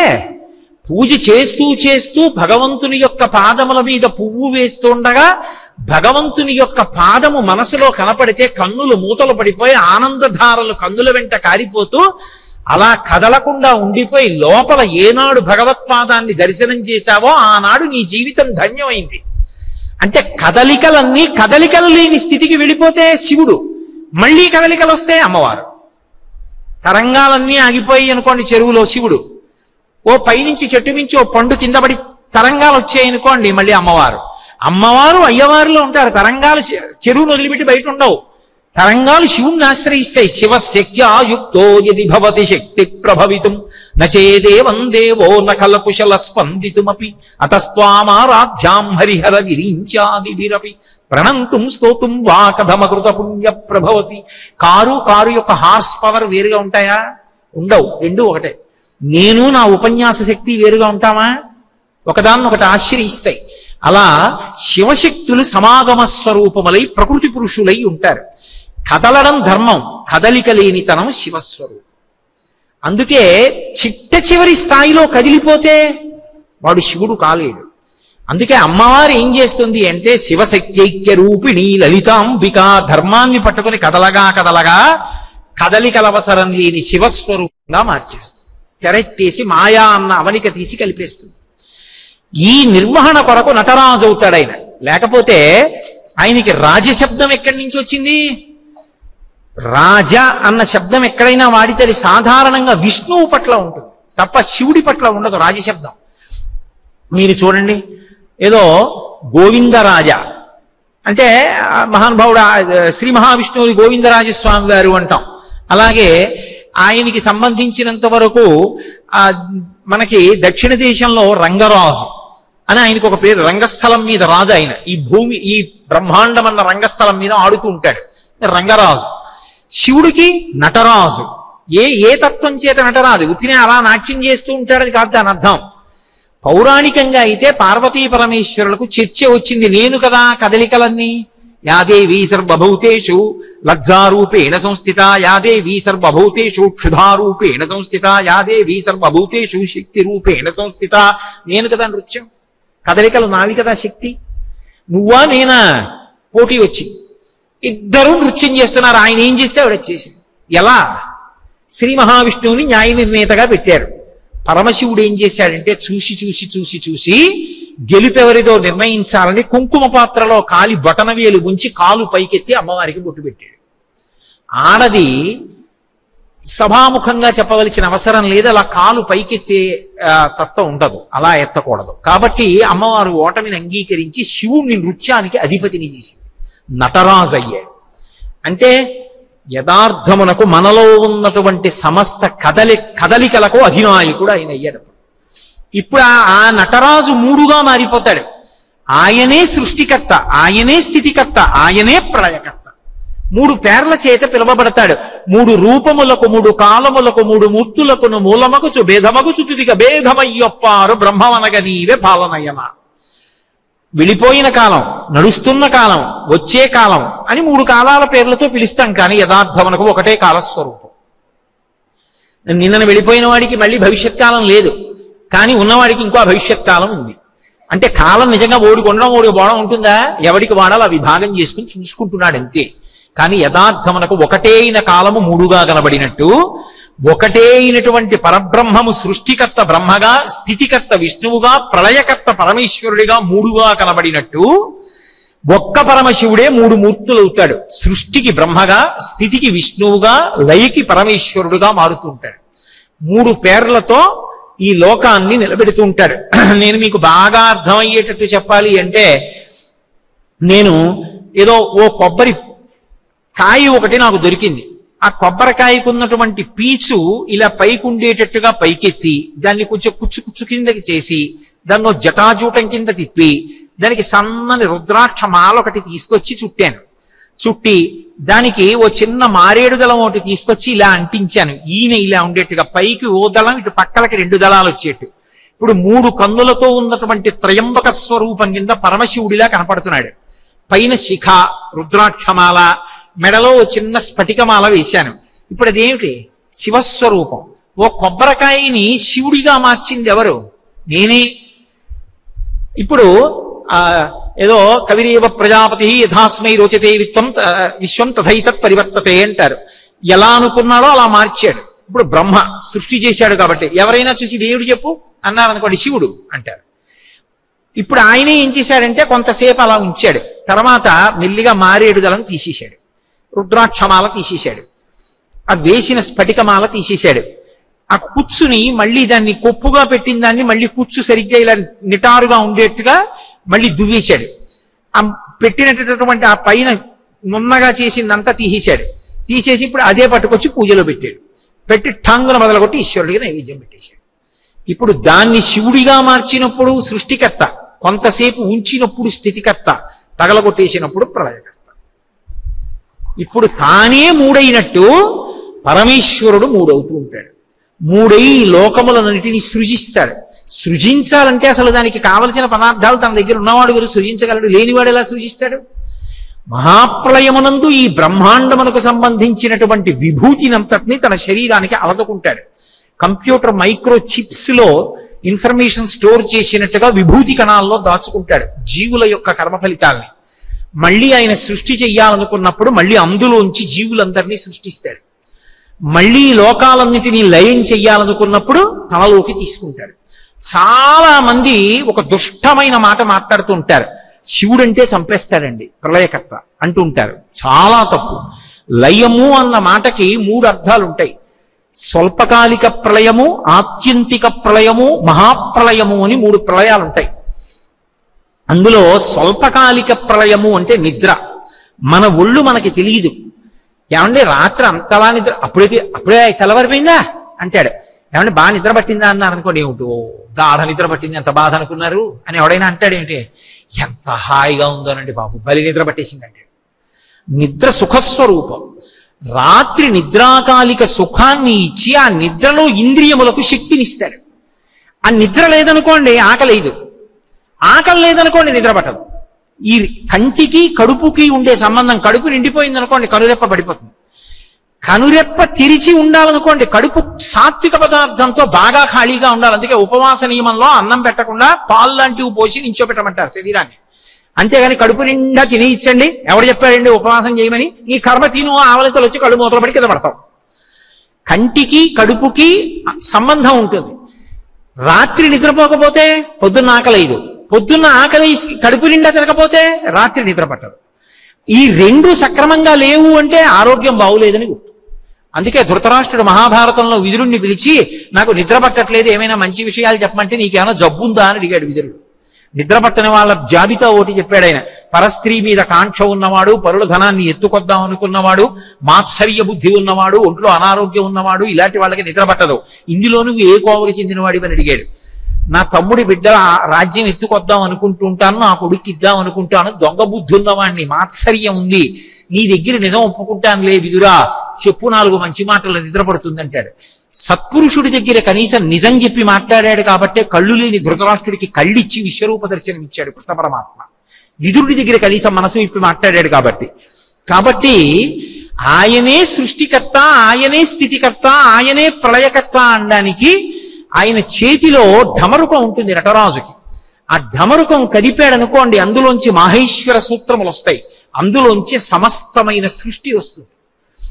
2 అంత నృత్యం చేస్తూ పళ్ళు బిగబట్టి చేయడు, చిరునవ్వుతో ఉంటాడు. ఆ చిరునవ్వు స్థితికారకత్వం, లోకాన్ని కాపాడడం. ప్రళయం, ఒక చేతిలో అగ్నిహోత్రం ఉంటుంది, లోకాన్నంతటినీ కూడా లయం చేయడం. శివుడు చేసే ఉపకారాల్లో మొదటి ఉపకారం స్వల్పకాలిక లయం, నిద్ర పట్టిస్తాడు. నిద్ర పట్టించాడంటే దాని అర్థం పొద్దున్న లేచి అన్నం తింటున్నాడు, ఆకలేస్తోంది, ఆకలేసి అన్నం తింటున్నాడు, మళ్ళీ పడుకుంటున్నాడు, మళ్ళీ లేస్తున్నాడు, మళ్ళీ అన్నం తింటున్నాడు, ఆరోగ్యంగా ఉన్నాడు, తేజస్సుతో ఉన్నాడు, వేదం చెప్పిన కర్మను అనుష్ఠానం చేస్తున్నాడు, 10 మందికి పనికొస్తున్నాడు, పుణ్యం వల్ల తన యొక్క పాప అన్నది పోగొట్టుకుంటున్నాడు, మళ్ళీ పుట్టవలసిన అవసరం లేదు, జ్ఞానం కలగడానికి కావలసినటువంటి యోగ్యతని సంతరించుకుంటున్నాడు. ఇప్పుడు దీనికి అంతటికి హేతు ఎక్కడుంది? అన్నం తినడంలో, నిద్రపోవడంలో ఉంది. కాబట్టి స్వల్పకాలిక లయాన్ని ఇచ్చేవాడు ఎవరు? పరమశివుడు. కాబట్టి అది మొదటి లయం. పరమశివుడు లయకారకుడు అంటే నాకు అక్కర్లేదన్నవాడికి 3 రోజులు నిద్ర పట్టలేదు అనుకోండి, అప్పుడు తెలిసి వస్తుంది వాడికి శివుడు చేసే ఉపకారం ఏమిటో. రెండోది ఆత్యంతిక ప్రళయం, జ్ఞానం ఇచ్చేవాడు ఎవరంటే పరమశివుడు. జ్ఞానదాత మహేశ్వర. జ్ఞానం అంటే బీకాము బిఏ చదువుకోవడం కాదు. జ్ఞానము అన్న మాటకు అర్థం ఏంటంటే ఏది తెలుసుకున్న తర్వాత ఇంకొకటి తెలుసుకోవలసిన అవసరం లేదు. వేదము అంటే విద్ అన్న ధాతువులోంచి వచ్చింది. ఏది తెలుసుకుంటే ఇంకొకటి తెలుసుకోక్కర్లేదు, ఇక మళ్ళీ పుట్టవలసిన అవసరం ఉండదో అది జ్ఞానం. ఆ జ్ఞానము పుస్తకముల చేత రాదు, భక్తితో కూడిన కర్మాచరణము చేత ప్రీతి చెందిన భగవంతుని యొక్క అనుగ్రహ వర్ష రూపంలో జ్ఞానం వస్తుంది. ఆ జ్ఞానం ఇవ్వగలిగినటువంటి వాడు పరమేశ్వరుడు. కాబట్టి ఆత్యంతిక ప్రళయం ఆయనే చేస్తాడు. మహాప్రళయం అని సృష్టినంతటినీ లయం చేస్తాడు. అప్పుడు ఒరే ఎన్ని జన్మలు ఇచ్చానరా, ఎన్ని శరీరాలు ఇచ్చానరా, వీడు నన్ను పొందలేకపోతున్నాడు, పోన్లే వీళ్ళు నన్ను ఎలాగో పొందలేకపోతున్నారు, నేనే వీళ్ళని పొందేస్తానని ఆయన వాళ్ళని పొందుతాడు. దాన్ని మహాప్రళయం అంటారు. అంటే ఎన్ని మాటలు పరీక్ష రాసినా 30 మార్కులు 32, 33, 34 వరకు వస్తారు తప్ప వాడు పాస్ అవడం. అప్పుడు ప్రభుత్వం ఏం చేస్తుంది, మోడరేషన్ ఇచ్చి 30 వచ్చినా పాస్ అయిపోయాడంట. వాడు పాస్ అయిపోలేదు, ప్రభుత్వం పాస్ చేసేసింది. అలా వాడు తరించలేదు, ఈశ్వరుడు తరింప చేసేసాడు. ఎలాగంటే నువ్వు నన్ను పొందలేవు, నేను నిన్ను పొందేస్తాను. అంటే నల్లపూసలు ఎగిరి మైనపు ముద్దని పట్టుకోలేకపోతే మైనపు ముద్ద వచ్చి నల్లపూసల మధ్యలో పడిపోయింది అనుకోండి, అవి అంటుకుపోతాయి. మైనపు ముద్ద నల్లపూసల్ని తనకు అంటించుకున్నట్టు శివుడు లోకాన్ని తన చేత పొందింపచేస్తాడు, తానే పొందుతాడు. అది మహాప్రళయం. ఒరే ఎన్నాళ్ళు ఇలా పుట్టి చచ్చి ఎన్ని కోట్ల జన్మలు తిరుగుతావు, కొంతసేపు విశ్రాంతి తీసుకో అని కొంత విశ్రాంతి తర్వాత మళ్ళీ పునఃసృష్టి చేస్తాడు. అప్పుడు మళ్ళీ జీవులు బయటికి వస్తారు. అలా వస్తే ఉపయోగం ఏమిటండి అంటారేమో. అంటే మధ్యలో ఏదో కాసేపు విరామం ఇవ్వడం, బయటికి వెళ్ళి వేరుశనక్కాయలు కొనుక్కోవడానికి, అలాంటి వాటి కోసం విరామం కాదది. జన్మలలో యుగము మారితే ధర్మ లక్షణము మారుతుంది. కృతయుగం ఉందనుకోండి పూర్తిగా ధర్మం. అప్పుడు వచ్చాడనుకోండి మళ్ళీ జీవుడు ధర్మమునందు అనురక్తి కలిగి తరించిపోతాడు. అందుకని యుగం మారే వరకు జీవుల్ని అట్టెపెట్టి మళ్ళీ సృష్టి చేస్తాడు. ఈ మహోపకారం చేస్తాడు కాబట్టి స్వల్పకాలిక లయము, ఆత్యంతిక ప్రళయము, మహాప్రళయము అని 3 ప్రళయముల చేత లోకాన్ని కాపాడతాడు. కాబట్టి అగ్నిహోత్రాన్ని పట్టుకుంటాడు. ఇప్పుడు బ్రహ్మ రూపంలో, విష్ణు రూపంలో, శివ రూపంలో ఉండేది ఎవరు? ఆయనే ఉంటాడు. అందుకే చిదంబరం వెడితే ఉండేటటువంటి చమత్కారం ఏమిటంటే ముగ్గురిని ఒక్కసారే చూడొచ్చు. ఎలా చూడొచ్చు అంటే, ఒకటి ఉన్నది అంటే ఉండడానికి ముందు ఉండవలసినది ఏదో అది ఉన్నది అనే కదా గుర్తు. ఇప్పుడు ఈ శరీరం ఉన్నది అంటే ఈ శరీరం సృజింపబడడానికి హేతువైన తల్లిదండ్రులు ఉన్నారని కదా గుర్తు. మా అమ్మగారు నాన్నగారు ఒకప్పుడు ఉన్నారు, వారు ఉన్నారు కాబట్టి కదా ఈ శరీరం వచ్చింది, లేకపోతే ఈ శరీరం ఎక్కడి నుంచి వస్తుంది? చిదంబరం క్షేత్రంలో గోవిందరాజస్వామి వారు ఉంటారు. అది విచిత్రం. పెద్ద విష్ణు క్షేత్రం, అందులో మహానుభావుడు దేవాలయంలో ఇలా పడుకుని ఉంటారు గోవిందరాజస్వామి. అంటే ఆయనే కదూ, ఆ పరమశివుడే స్థితికర్త. అందుకే విష్ణు రూపంలో పడుకుని ఉంటాడు. ఆయనే ఆకాశ స్వరూపుడై మారేడు దళాలతో చిదంబరంలో ఆకాశలింగంగా ఉంటాడు. వీళ్ళిద్దరూ ఉన్నారు అంటే నేనున్నానంటే తల్లిదండ్రులు ఉన్నట్టు, వీళ్ళిద్దరు ఉన్నారంటే బ్రహ్మగారు ఉన్నారనే కదా గుర్తు. కాబట్టి బ్రహ్మగారు ఉన్నారు. కాబట్టి ఇప్పుడు 3 మూర్తులు అక్కడే ఉన్నారు. అందుకే అప్పయ్య దీక్షితుల వారి చిదంబరం క్షేత్రానికి వెడితే గోవిందరాజస్వామి వారి దగ్గర నించుని ఆనంద భాష్పాలు కారుస్తూ స్తోత్రం చేశారు. నాకు మారమణుడు ఉమారమణుడు ఇక్కడ కనపడుతున్నారన్నారు. మారమణుడు అంటే మా అంటే లక్ష్మి, రమణుడు అంటే ఆమె యొక్క భర్త శ్రీ మహావిష్ణువు, ఉమారమణుడు అంటే ఉమ యొక్క భర్త పరమేశ్వరుడు. ఇద్దరూ నాకు ఇక్కడే దర్శనం అవుతున్నారు ఒకే చోట అని ఆనంద భాష్పధారలతో ఆయన స్తోత్రం చేశారు. కాబట్టి శివకేశవుల మధ్య భేదం పాటించకుండా తత్వత ఉన్న ఒకే ఒక వస్తువుని చూడడానికి యోగ్యమైనటువంటి క్షేత్రము చిదంబర క్షేత్రం. దాన్ని ఆ దృష్టికోణంతో చూడాలి. అవి 2 వస్తువులు కావు, ఒక వస్తువే 2గా కనపడుతూ ఉంటుంది. చూడండి, నేనే ఉన్నాను, నా బిడ్డల దగ్గరికి వెళ్ళాను అనుకోండి, నాన్నగారండి అంటారు, మా ఆవిడ ఏమండి అంటుంది. అయ్యో మీరే భర్త మీరే తండ్రి, ఎలా సాధ్యం అని ముక్కు మీద వేలేసుకుంటారేంటి? భర్త తండ్రి ఏమిటి, ఎన్ని పాత్రలు ఉన్నాయో నాకు. నేను నా కార్యాలయానికి వెడితే ఉద్యోగిని, ఇప్పుడు ఇక్కడ కూర్చుంటే ప్రవచనం చేసేటటువంటి ధర్మానికి కట్టుబడి ఉన్నవాణ్ణి, నేను వీధిలో తిరిగితే పౌరుణ్ణి, నేను మా నాన్నగారి దగ్గర కొడుకుని, మా అక్కగారి దగ్గర తమ్ముణ్ణి, మా చెల్లెలకి అన్నయ్యని, నా బిడ్డలకి తండ్రిని, నా భార్యకి భర్తని. ఇన్ని పాత్రలు నేనొక్కడే పోషించగలిగింది ఒక్క పరమాత్మ శివకేశవులుగా కనపడితే ఆనందపడిపోవద్దు. దానికి భేదాలతో గుండెలు బాదుకోవలసిన అవసరమే ఉంది. అందుకే ఒకే పరమాత్మ ఈ 2 కలిపి కూడా దర్శనమిచ్చాడు ఒక్కొక్క చోట. పోతన గారు పరవశించిపోయి పూతనా సంహార ఘట్టంలో విషధర రిపు గమనునికి విషగళ్ళసకు నినికి విమల విషసయ్యనికి విషభవ భవ జనకునికి విషకుచను విషము కొనుట విషమే తలపన్ అన్నారు. శ్రీకృష్ణ పరమాత్మ పూతనా సంహారం చేయడానికి పూతన యొక్క స్తన్యములలో విషముతో కూడిన పాలు తాగేస్తే విషధర రిపు గమనునికి, విషాన్ని ధరించినవి పావులకి శత్రువు గరుత్మంతుడిని వాహనంగా చేసుకుని తిరిగేటటువంటి వాడికి విషధర రిపు గమనునికి విషగళసకునికి, కంఠమునందు హాలాహల భక్షణం చేసి కంఠంలో పెట్టుకున్నవాడు పరమశివుడు. ఆ పరమశివుడికి చెలికాడైనటువంటి వాడు శ్రీ మహావిష్ణువు. కాబట్టి వాళ్ళిద్దరు ఒకటే. అసలు తిక్కన గారికి అయితే అలా కూడా కాదు, ఇద్దరూ కలిపి ఒకటే కనబడ్డారంతే. కరుణారసము పొంగి దొరపెడు చాత్పున శశిరేఖ అమృతంబు జాలువార హరినీల పత్రిక సురభిచందనమున్న గతినాభి ధవళ పంకజము మెరయ. అలాగే ఆ గురి అయిన చలమునలోక రక్షణమనంగళమున ఛాయదోప ప్రథమగ్రినీతించు భానుబింబమున నవరమున కౌస్తుభ రత్నమొప్ప సురనదియును కాళింతియును బెరసినట్టి కాంతి పూరమ్ము శోభిల్లు శాంతమూర్తి నా మనసు ఆనందమగ్నముగా చేసి ఎలమి సన్నిధి చేసి సర్వేశ్వరుండు అని చెప్పుకున్నారు. హరిహరమూర్తిగా ఒకే పరమాత్మ కంఠంలో నల్లని మచ్చతో పరమశివుడిగా, పైన చంద్రరేఖతో, వక్షస్థలంలో కౌస్తుభంతో, నాభి దగ్గర నుంచి వచ్చినటువంటి కమలంలో ఆడుకుంటున్న బ్రహ్మగారితో, గంగానది తెల్లగా యమున నల్లగా కలిసి వచ్చి నా ముందు ప్రవహించినట్టుగా, సురనదియును కాళిందియును బెరసినట్టి కాంతి పూరంబు శోభిల్లు శాంతమూర్తి, శాంతమూర్తి అయినటువంటి పరమేశ్వరుడు శివ కేశవుల సమాహార స్వరూపుడై హరిహర స్వరూపమై నా కన్నుల ఎదుట కనిపించాడు అని చెప్పుకున్నారు తిక్కన గారు. కాబట్టి ఉన్నది ఒకే పరమాత్మ తత్వము, అది తప్ప ఇంకొకటి లేదు, ఉన్నదా ఒక్క వస్తువే అన్నదాన్న అద్వితీయమైనటువంటి అద్వైతానుభూతి యందు నిలబెట్టగలిగినటువంటి పరమపావనమైన క్షేత్రము అదిగో ఆ చిదంబర క్షేత్రం. అటువంటి చిదంబర క్షేత్రంలో అమ్మవారు శివకామ సుందరి.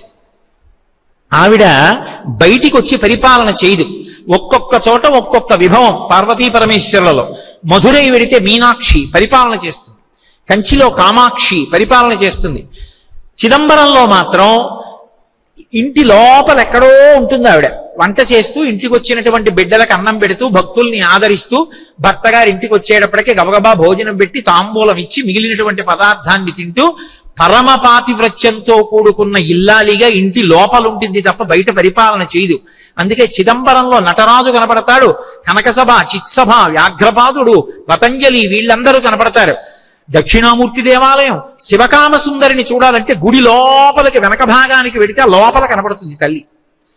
ఆ ఒక్క చిదంబరంలోనే ఆశ్చర్యం ఏమిటంటే మహానుభావుడు దక్షిణామూర్తి అద్భుతమైనటువంటి దేవాలయం. మౌనవ్యాఖ్యా ప్రకటిత పరబ్రహ్మతత్వం యువానం వర్షిష్టాంతే వసదృషిగణైరవృతం బ్రహ్మనిష్టై ఆచార్యేంద్రం కరకలిత చిన్ముద్రమానంద రూపం స్వాత్మారామం ముదితవదనం దక్షిణామూర్తి మీడే.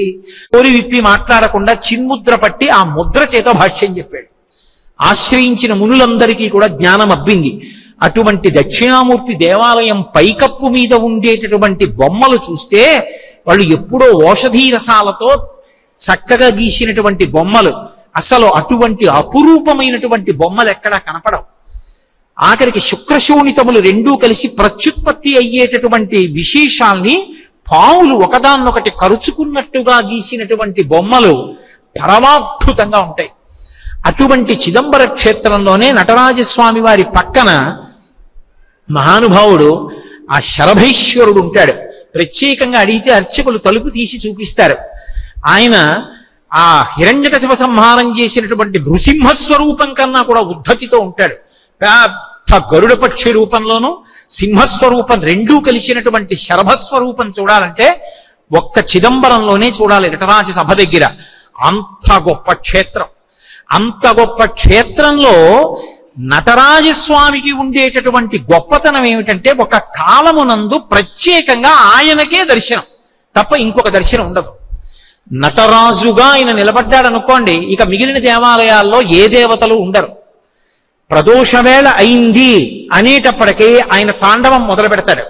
జటాటవీగల జల ప్రవాహ పావిత స్థలే గళేవలంబ్యలంబితం భుజంగతుంగమాలికాం ఢమఢమఢమఢమన్ నినాదమడ్డవర్వయం చకార చండ తాండవం తనోతున శివ శివం జటాకటాహ సంభ్రమ భ్రమన్ విలింప నిఝరీ విలోల వీచి వల్లరీ విరాజమానముద్ధని ధగద్ధగద్ధగద్ధగజ్జల జలల్లలాట పట్టపావకే కిశోర చంద్రశేఖరీ రతి ప్రతిక్షణం మమ అగర్వ సర్వమంగళా కళా కదంబ మంజరీ రస ప్రవాహ మాధురీ విజృంభణా మధువ్రతం స్వరాంతకం పురాంతకం భవాంతకం మఖాంతకం గజాంధకాంతకంతకం తమంతకంతకం భజేని ఆయన తాండవం చేస్తుంటే సమస్త దేవతలు వెళ్లి వాద్య పరికరములను మోగిస్తుంటారు.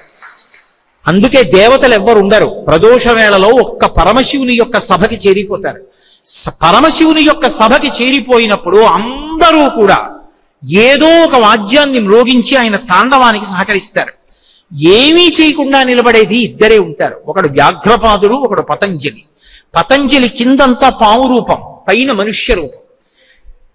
వ్యాఘ్రపాదుడు కిందంతా పెద్దపలి రూపం, పైన మనుష్యుని యొక్క తలకై. అంటే పరమశివుని యొక్క సన్నిధానంలో క్రౌర్యానికి మారుపేరైనటువంటి పెద్ద పులి, పాము కూడా పరమ ప్రశాంతతతో అలా చూస్తుంటాయి తప్ప తమ యొక్క వ్యగ్రతని వ్యక్తం చెయ్యవు. అన్ని ప్రాణులు ఆయన దగ్గరికి వెళ్ళేటప్పటికే అంత శాంతిని పొందేస్తాయి అనడానికి వ్యాఘ్రపాదుడు, పతంజలి ఒక ఉదాహరణ. కాదు, అసలు చిదంబరంలో వ్యాఘ్రపాదుడి కోసమే ఆనంద తాండవం చేస్తుంటట. ఆయన ఒక్కొక్క చోట చేసే తాండవానికి ఒక్కొక్క పేరు. చిదంబరంలో చేసే తాండవానికి ఆనంద తాండవం అని పేరు. అటువంటి మహానుభావుడు అటువంటి దక్షిణామూర్తి రూపంగా మౌనంగా ఉంటాడు. చిదంబరంలో ఎంత ప్రఖ్యాతితో ఉన్న శివలింగాన్ని చూశానో, మళ్ళీ ఇక్కడ భిక్షీశ్వర స్వరూపంలో భిక్షీశ్వరుడిగా ఉన్న దేవాలయంలో దక్షిణామూర్తి శివలింగాన్ని ఇవాళ దర్శనం చేసి అంత పరవశాన్ని పొందాను నేను.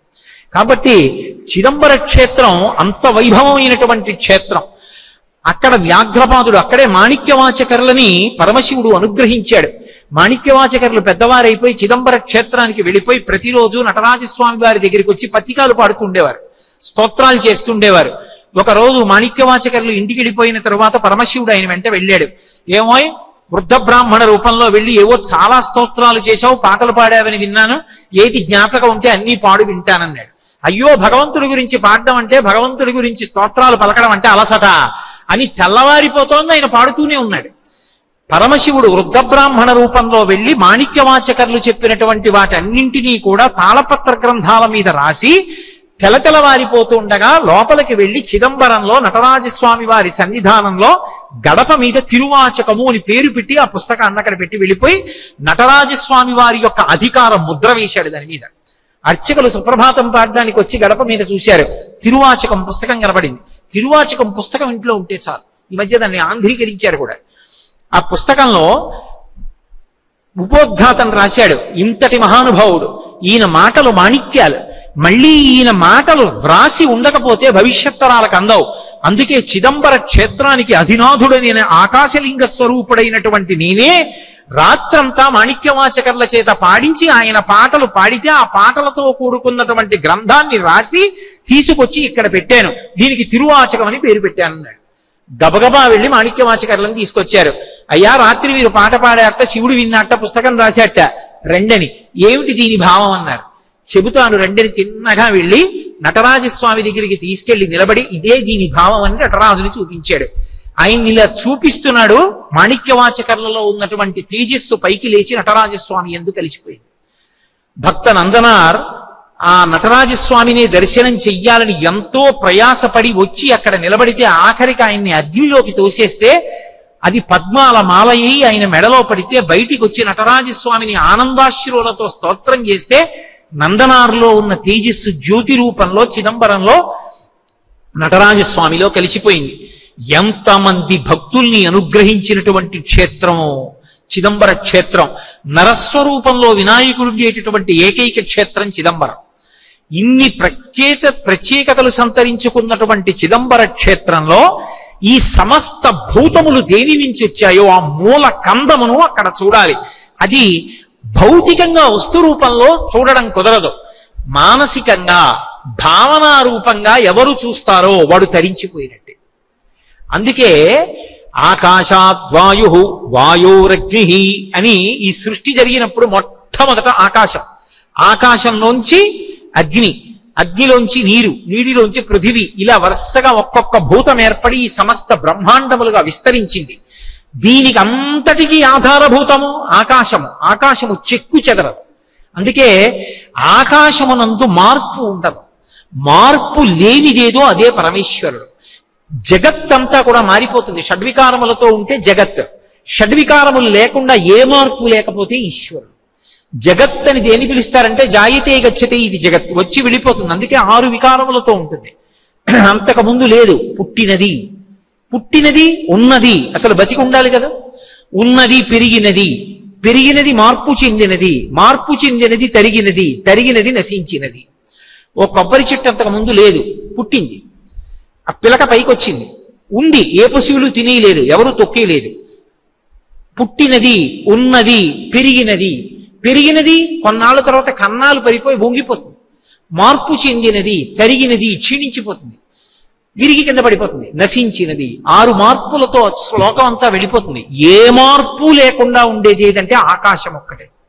ఆకాశానికి మార్పు ఉండదు, అది ఆధారభూతమై అలాగే ఉండిపోతుంది. అందుకే ఖ అంటే సంస్కృతంలో ఆకాశం. ఇక్కడ పరమాత్మ అలాగే ఉంటాడు.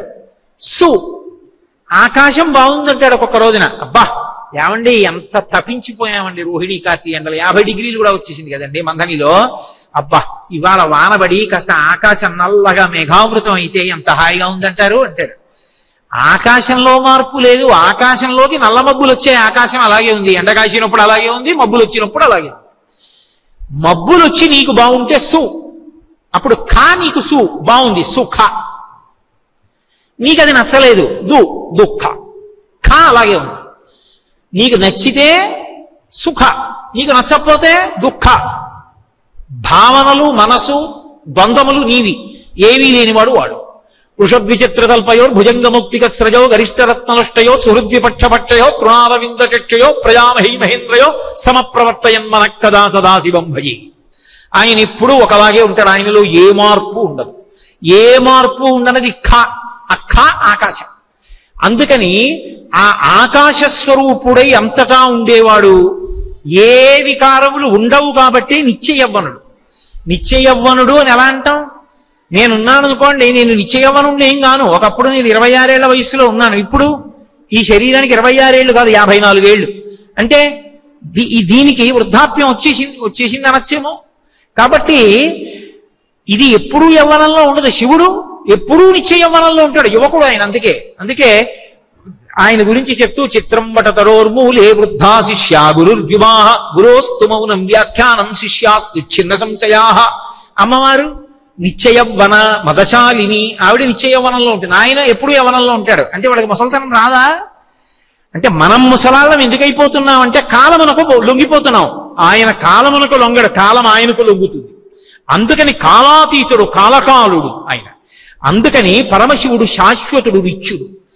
ఇది చెప్పడం ఆకాశ స్వరూపం. అటువంటి ఆకాశంగా ఆయనని చిదంబరంలో ఎవడైనా చూడగలిగితే, అంటే మనసులో అటువంటి భావము రూఢము చేసుకుని దర్శనము చెయ్యగలిగితే, అలా చేసిన వాడు ఇక పుట్టవలసిన అవసరము లేదు. మరి అంతకుముందు పాపాలుంటేనండి, ఇందాక చెప్పేది దూదికొండలో నిప్పు నిరుసు. కాబట్టి దర్శనాదభ్రసదసి, చిదంబరం వెళ్ళి దర్శనం చేసుకుంటావా అలాగా, ఇక పుట్టవలసిన అవసరం లేదు, వెళ్ళు అన్నాడు. అయ్యి బాబోయ్ మీరు చెప్పారు కానండి, ఇవన్నీ ఏమిటి, విష్ణువు ఏమిటి, శివుడు ఏమిటి, మారమణుడు ఏమిటి, ఉమారమణుడు ఏమిటి, దక్షిణామూర్తి ఏమిటి, శివకామసుందర ఏమిటి, ఈ అల్లరంతా ఏమిటి, ఆకాశం ఏమిటి, ఖా ఏమిటి, అన్నిటికీ అతీతం ఏమిటి, 3 మూర్తులు ఏమిటి, నటరాజు ఏమిటి, బ్రహ్మ ఏమిటి, విష్ణువు ఏమిటి, లయకర్త ఏమిటి, మళ్ళీ లయంలో 3 ఏమిటి ఈ అల్లరంతా? అయ్యి బాబోయ్ మాకు జ్ఞాపకం ఉండదండి, మేము చూడలేము. ఇంకో మాట ఏమైనా చెప్పండి, ఇంకొంచెం తేలిగ్గా చెప్పండి అంటే దర్శనాదభ్రసదసి జననాత్ కమలాలయే, కమలాలయంలో పుడితే నీకు ఇక మళ్ళీ పుట్టవలసిన అవసరం ఉండదు. అదే చివరి పుట్టుక. చివరి పుట్టుక అని గుర్తు ఏమిటంటే కమలాలయంలో పుడతావు. కమలాలయం అంటే తిరువారూరు, ద్రవిడ భాషలో అయితే తిరువారూరు అని పిలుస్తారు. కమలాలయ అన్న మాటకు అర్థం ఏమిటంటే క అంటే బ్రహ్మశక్తి, మ అంటే విష్ణుశక్తి. ఈ రెండు ఏ శక్తిని కొలుస్తున్నాయో ఆ శక్తి కమలాలయ, పార్వతీదేవి. కామాక్షి పరదేవతా స్వరూపం. ఆ అమ్మవారికి కుడి చేతి వైపు సరస్వతీదేవి ఉంటుంది, ఎడం చేతి వైపు లక్ష్మీదేవి ఉంటుంది. ఇద్దరు కూడా వింజామరలు ఇస్తూ ఉంటారు. కలియుగం కదూ, ఎక్కడ చూసినా కుడి చేతి వైపు లక్ష్మిని, ఎడం చేతి వైపు సరస్వతిని చూపిస్తూ ఉంటారు. పరమ తప్పు. కుడి చేతి వైపు సరస్వతి ఉండాలి, ఎడం చేతి వైపు లక్ష్మి ఉండాలి. శంకరాచార్యుల వారు కూడా సౌందర్యలహరి చేస్తూ కమలాలయ స్వరూపాన్ని వర్ణించారు. అందుకే ఎప్పుడైనా అమ్మవారి పూజ చేస్తే కమలే కమలాలయే ప్రసీద ప్రసీద అంటుంటారు. సరస్వతీ లక్ష్ముల చేత సేవింపబడుతున్నటువంటి స్వరూపం. ముత్తుస్వామి దీక్షితారు వారు ఎన్నో కీర్తనలు చేశారు అమ్మవారి మీద, తిరువారూరులో ఉన్నటువంటి పరదేవతా స్వరూపం మీద. ఆమె సరస్వత్యా లక్ష్మ్యా యది విధిహరి సపత్నో విహరతే అని శంకరాచార్యుల వారు ఏదో ఆయన ఎటువంటి వైభవాన్ని పొందుతాడంటేట ఆ లక్ష్మీ సరస్వతుల చేత వింజామరలు వీయబడుతున్నటువంటి పరదేవతా స్వరూపానికి నమస్కరించినటువంటి వాడు, ఆ తల్లిని భక్తితో సేవించిన వాడు ఎటువంటి స్థితిని పొందుతుంటాడంటే సరస్వత్యా లక్ష్మ్యా విధిహరి సపత్నో విహరతే. ఆయన ఆ భక్తుణ్ణి చూసి చతుర్ముఖ బ్రహ్మగారు అసూయ పడతాట. ఇదేమిటి, నా భార్య కదా సరస్వతీదేవి, నాకు ఉండవలసినటువంటి సరస్వతీ విలాసం కన్నా కూడా ఎక్కువ విలాసం ఈయన ఎందుందే, ఇంత గొప్ప అనుగ్రహం సరస్వతీదేవిది ఈయనకి ఎలా వచ్చింది అనుకుంటాట. అంత గొప్ప సరస్వతీ కటాక్షం పొందుతాడు. రెండవది శ్రీ మహావిష్ణువు అనుకుంటారట, లక్ష్మి నా భార్య కదా, నేను పొందవలసిన ఐశ్వర్యం కన్నా వీడికి ఎక్కువ ఐశ్వర్యం ఉంది ఏమిటి అని విష్ణువు తెల్లబోయేటంత ఐశ్వర్యాన్ని పొందుతట. అంటే దాని అర్థం ఏమిటి, నిజంగా ఏదో అంత ఐశ్వర్యం అంత విజ్ఞానం అని కాదు. దాని అర్థం ఏమిటంటే ముందు సరస్వతిని చెప్పారు శంకరాచార్యులు వారు, అందుకు కమలాలయ. సరస్వతి కుడి చేతి వైపు ఉంటుంది. సరస్వతి లేని లక్ష్మి భయహేతు, పతనహేతు. సరస్వతీ కటాక్షం లేదనుకోండి, వాడికి 10 అంకులు కూడరా అన్నారనుకోండి భయం, చెక్కు రాసి సంతకం పెట్టమంటే భయం, తన ఆస్తి ఎంతుందో తెలియదు, వేలుముద్ర వెయ్యాలంటే భయం, ఇంత డబ్బుంది ఎవడేం చేస్తాడో భయం. సరస్వతీ కటాక్షం ఉందనుకోండి, అప్పుడు తనకి ఎంతుందో తను దేని మీద సంతకం పెట్టాడో తనకి తెలుసు, లేకపోతే భయం. సరస్వతీ కటాక్షం లేకపోతే దేనికి దానం చెయ్యాలో తెలియదు, దేనికి దానం చేయకుండా ఉండాలో తెలియదు, ఎక్కడ ఖర్చు పెట్టాలో తెలియదు, ఎక్కడ ఖర్చు పెట్టకూడదో తెలియదు. ఇది తెలిసి ఉండాలంటే సరస్వతీ కటాక్షం ఉండాలి. సరస్వతీ కటాక్షం ఉంటే లక్ష్మీ కటాక్షం తానే ఉంటుంది, ఇక వేరే ఉండక్కర్లేదు. అందుకే విద్వాన్ సర్వత్ర పూజ్యతే. సరస్వతీ కటాక్షం ఉన్నటువంటి వాడికి కొత్తగా ఆయన గౌరవింపబడడానికి ఆయనకి ఏదో తక్కువ అవుతుందన్న మాట లోకంలో ఉండనే ఉండదు. నాకేవో 4 ముక్కలు వచ్చని కదా మీ అందరూ కింద కూర్చుని నన్ను ఒక్కడిని ఇంత పరుపేసి మెళ్ళో దండేసి కూర్చోబెట్టారు. సరస్వతీ కటాక్షం ఉంటే లక్ష్మీ కటాక్షం ఉంటుందనడానికి ఇంతకన్నా ఉదాహరణ ఇక్కడ మీ ఎవరికైనా 2 ఫ్యాన్లు ఉన్నాయా? నాకు ఒక్కడికే ఉన్నాయి. అంటే సరస్వతీ కటాక్షం కించిత్తున్న నాకే ఇంత లక్ష్మీ కటాక్షం ఉంటే సరస్వతి ఉన్న చోట లక్ష్మి ఎందుకు ఉండదు? సరస్వతి ఉండి లక్ష్మి ఉంటే భద్రత, సరస్వతి లేని లక్ష్మి భయహేతు. సరస్వత్యా లక్ష్మ్యా విధిహరి సపత్నో విహరతే రతేః పాతివ్రత్యం శిథిలయతి రమ్యేన వపుషా. సరస్వతీ కటాక్షం లక్ష్మీ కటాక్షం ఉన్నాయి. పొద్దున్న చూస్తే రాత్రి కల్లోకి వస్తాడు, అంత భయంకరంగా ఉంటాడు ఆయన. ఏమైనా ఉపయోగం ఉందా? ఉండదు. కానీ కమలాలయ, ఆ అమ్మవారిని కానీ సేవిస్తేట ఎటువంటి అదృష్టాన్ని పొందుతాడంటే ఆయన రతీదేవి కన్నా కూడా, రతీదేవి భర్త అయిన మన్మధుని యొక్క అందం కన్నా కూడా గొప్ప అందగాడవుతాట. లోకంలో అందం అంటే మన్మధుడినే చెప్తారు, మన్మధుడు అంతటి అందగాడు లేడని. అందుకని రతీదేవి చాలా సంతోషపడిపోతుందంటే మా ఆయన కన్నా ఏమిటంటుంది ఎవరినన్నా చూస్తే. మళ్ళీ ఆ మన్మధుడి అందాన్ని తొలగదొయ్యగలిగినటువంటి వాడు విష్ణువు, విష్ణువు అందాన్ని తొలగదొయ్యగలిగిన వాడు శివుడు. కాబట్టి నేనేదో ఆధారం లేకుండా ఈ మాట అంటున్నానని మీరు అనుకోకండి. కందర్పదర్ప వసుందర దివ్యమూర్తే కాంతా కుచాంబురుహ కుట్మలలోల దృష్టే కళ్యాణ నిర్మల గుణాకర దివ్య కీర్తే అంటున్నానా వెంకటేశ్వరుణ్ణి. కందర్పదర్ప రసుందర దివ్యమూర్తే. కందర్పుడు అంటే మన్మధుడు, మన్మధుడి కన్నా అందమైనటువంటి తండ్రి ఆయన కొడుకు ఈయన. కానీ కొడుకు బాగుంటాడా నాన్నగారు బాగుంటారంటే మన నాన్నగారే బాగుంటారంటారు. ఆయనే అంత అందగాడు విష్ణువు, మన్మధుడి కన్నా అందగాడు విష్ణువు, విష్ణువు కన్నా అందగాడు శివుడు అని ఎక్కడుందండి అంటారేమో. వన్నే ఏనుగుతోలు దుప్పటము బువ్వా టాలకూటంబు చేగిన్నే బ్రహ్మకపాలముగ్రమగు భోగే కంఠహారంబు నిన్నీలాగున నుండియున్ తెలిసియున్ నీ పాద మూలంబునం చేర్చెన్ నారాయణుడిట్లు మానసమునం శ్రీకాళహస్తీశ్వర.